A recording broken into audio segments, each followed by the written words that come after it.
Bonjour à tous. Aujourd'hui, dans e-learning physics, nous allons aborder le sujet d'un gravimètre. Alors, qu'est-ce que c'est qu'un gravimètre? C'est un système qui permet de mesurer avec une grande précision l'intensité de pesanteur G en un lieu donné.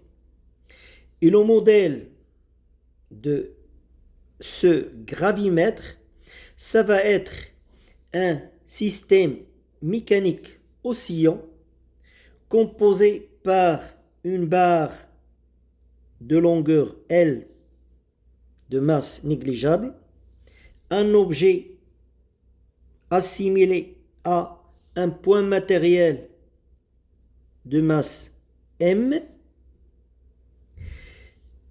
un système de rappel à l'équilibre qui représente un couple de torsion. Donc en fait, ici, on a un système qui est un pendule de torsion. Alors le B0 représente une de ces positions d'équilibre vertical.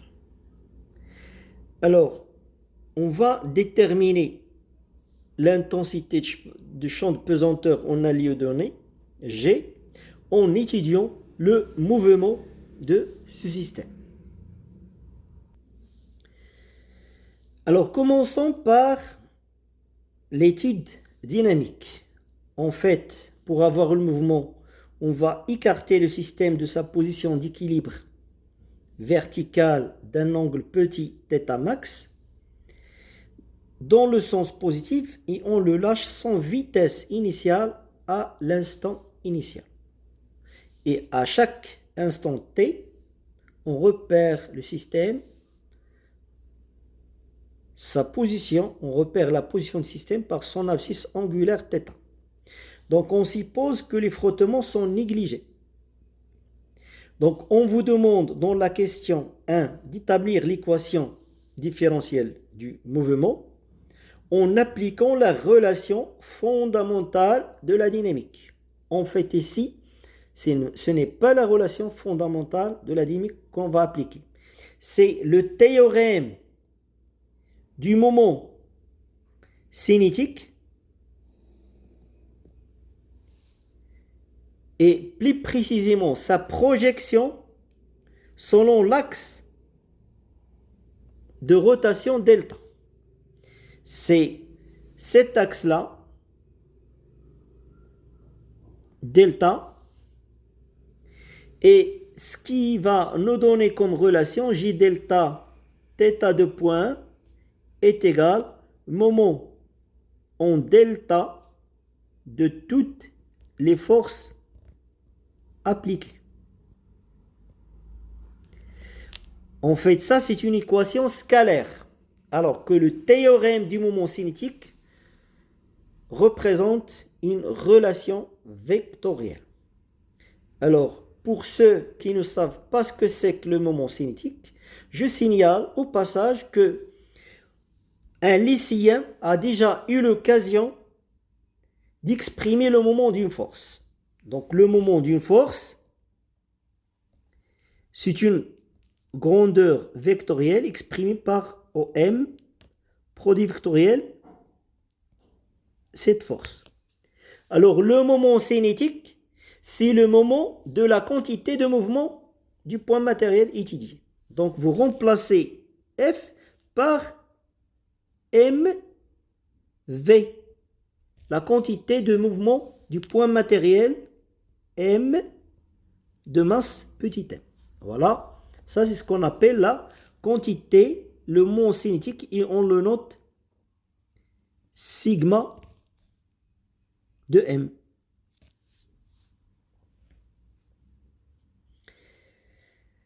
Alors maintenant, pour ceux qui ont des difficultés pour répondre à cette question, je leur signale que la réponse est dans cette équation. Cette équation, vous pouvez la transformer de la façon suivante. M L carré θ de point est égal moins Cθ plus M G L θ. Alors, voyez bien ici le moment du point matériel de masse M par rapport à l'axe de rotation delta. L'accélération angulaire, ça c'est le moment du couple de torsion, MC. C'est un moment de rappel, donc il tend à faire revenir le système à son état initial, c'est-à-dire sa position d'équilibre B0. Et ça, c'est le moment de la force mg, c'est-à-dire le poids, pour les petits mouvements. Donc, en fait, ici, le θ, vous aurez un signe θ. Vous avez un plus parce que le poids ne s'oppose pas au mouvement. Alors, revenons maintenant à la question précédente. Donc, pour déterminer l'équation différentielle du mouvement, vous avez les actions appliquées. Vous avez ici le poids. Par rapport à cet axe de rotation delta, la distance en question, c'est celle-là. C'est L sin θ. Et vous voyez que le poids ne s'oppose pas au mouvement. Donc, il a un moment positif à l'instant T. Il reste ce couple de torsion qui est moins Cθ. Donc, c'est un couple de rappel. Et donc, pour écrire le théorème du moment, sa projection selon l'axe de rotation, c'est-à-dire la relation J delta θ de point est égal moment de torsion plus moment du poids. On suppose qu'il n'y a pas de frottement. Et donc ça va vous donner J delta, c'est-à-dire M L carré θ de point. Ça va vous donner moins Cθ plus mg fois la distance qui sépare la droite d'action du poids et l'axe de rotation, c'est-à-dire L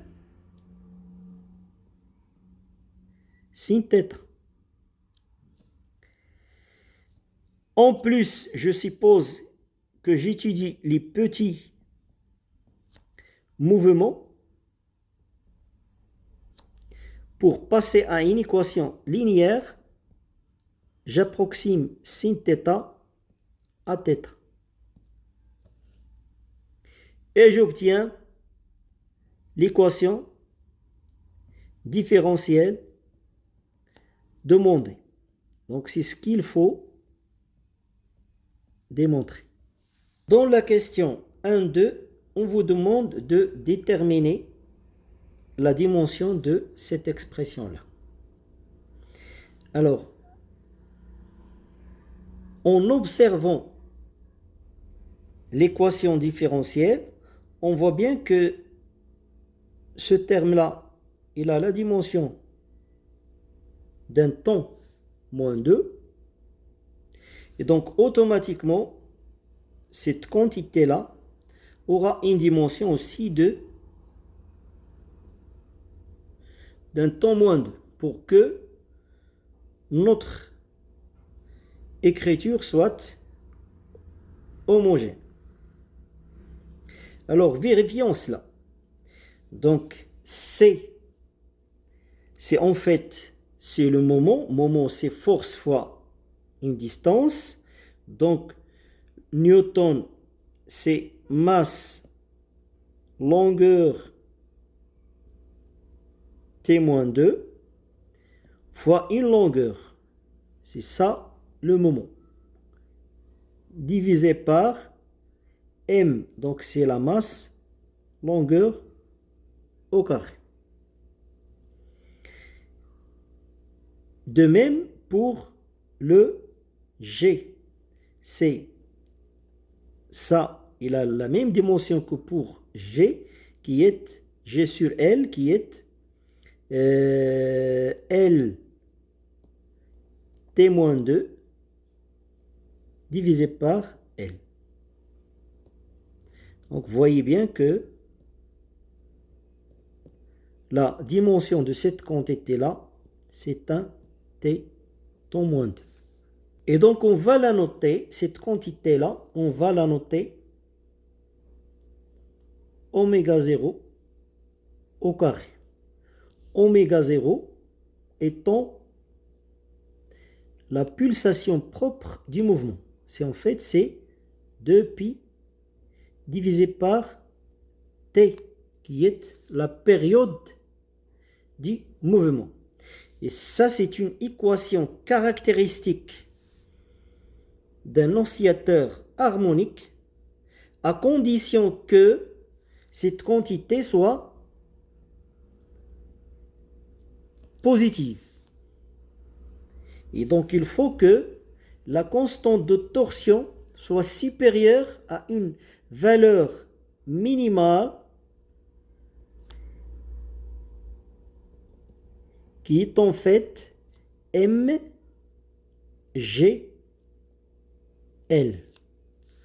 Dans ce cas, cette quantité est positive et le système devient un oscillateur harmonique régi par cette équation du mouvement qui a une forme sinusoïdale. Alors, on vous donne ici la courbe qui représente l'évolution de l'abscisse angulaire θ, sachant que cette condition est remplie, c'est-à-dire que il s'agit d'un oscillateur harmonique linéaire. Donc, on vous demande donc de déterminer θ max phi it. Donc, pour la période, vous la voyez bien ici. T, c'est 1 seconde. Pour θ max,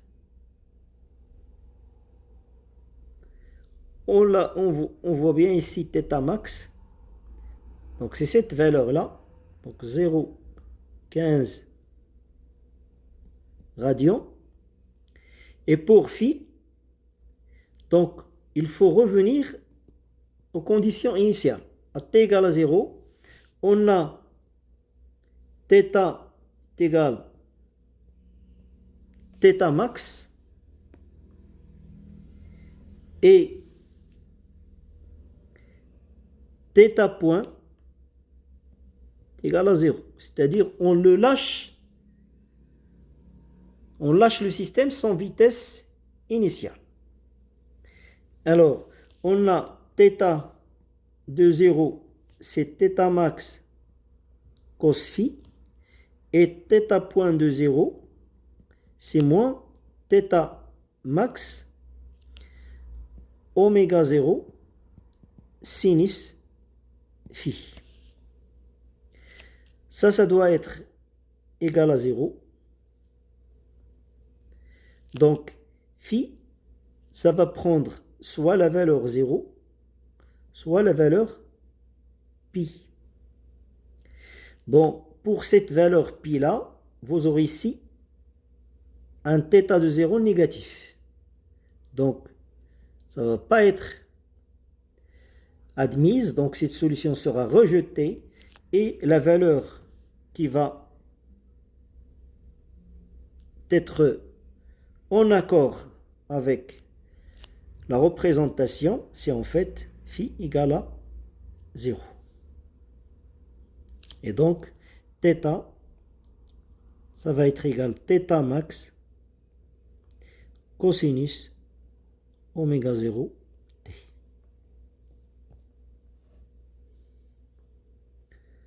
Avec que je peux écrire de la façon 0,15 cosinus de 2pi t. Pour la mesure de t, la période propre du mouvement va nous permettre d'accéder à l'intensité du champ de pesanteur au lieu donné. Alors comment cela? Donc il suffit d'écrire que oméga 0 carré c'est C sur M L carré moins G sur L. Et donc G, ça va être égal à C sur M L moins L oméga 0 carré. Donc voilà l'expression qui va nous permettre de déterminer expérimentalement l'intensité de champ de pesanteur au lieu donné. Et donc si vous faites l'application numérique, vous allez trouver une valeur de l'ordre de 9,81 mètres par seconde moindre. C'est une valeur qui est connue dans la littérature. Maintenant, on passe à l'étude énergétique. Donc, on vous demande de déterminer l'énergie mécanique du système, sachant que c'est un système conservatif, en prenant la position B0 comme origine de l'énergie potentielle de pesanteur et aussi une origine pour l'énergie potentielle de torsion. Donc, on a pour un système conservatif EM, c'est EC plus EP, c'est une constante. Et cette énergie, c'est l'énergie potentielle de pesanteur plus l'énergie potentielle de torsion. Donc l'énergie mécanique du système, ici, en θ égale à 0, il n'y a pas d'énergie potentielle. Donc l'énergie cinétique se restreint ou l'énergie mécanique se restreint à son énergie cinétique. Donc ça c'est EM. Donc c'est 10,8, et n'oubliez pas ça, c'est millijoules. Donc 10-3 joules. Et puis on vous demande de déterminer pour 0,1, donc ça c'est 0,5, 0,10, 0,15, donc pour 0,1, on vous demande de déterminer l'énergie potentielle. Donc ici, on a l'énergie cinétique, c'est connu. L'énergie potentielle, c'est l'énergie mécanique moins l'énergie cinétique. Donc, pour θ égale 0,10 radians, on a EP, c'est cette valeur-là, c'est cette valeur-là, c'est 10,8 millijoules, moins cette valeur-là, l'énergie cinétique, qui est 2,46 millijoules. Donc ça va vous donner 4,8 10 moins 3 joules. Dans la dernière question, on vous demande de déterminer la vitesse angulaire θ point au passage du système par sa position d'équilibre θ égale à 0. Donc ici, il n'y a pas d'énergie potentielle, c'est juste l'énergie cinétique. Et donc EM, ça va être égal toujours à l'énergie cinétique. Et par définition, ça c'est 1 demi de J delta θ point au carré. Avec J delta, c'est en fait c'est ML carré. Donc ça c'est EM. Et donc connaissant EM, je peux remonter à θ point. Donc θ point, la vitesse angulaire, ça va être égal en fait à 2 EM sur G delta, c'est-à-dire M L carré puissance 1 demi.